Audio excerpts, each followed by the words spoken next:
Welcome to our channel. In this video, we'll guide you on how to enable all media auto-download when connected on Wi-Fi in WhatsApp.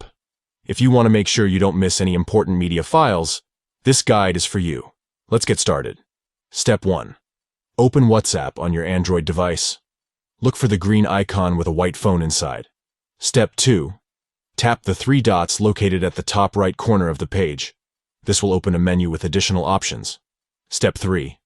From the menu, select Settings. This will take you to the WhatsApp settings page. Step 4.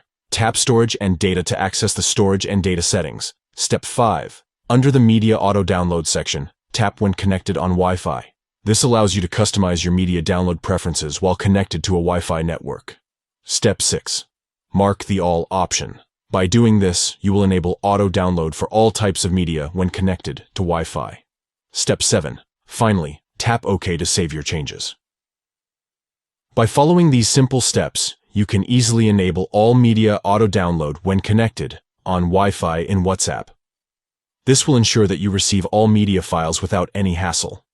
If you found this guide helpful, don't forget to give this video a thumbs up and subscribe to our channel for more useful tutorials and tips. Thanks for watching.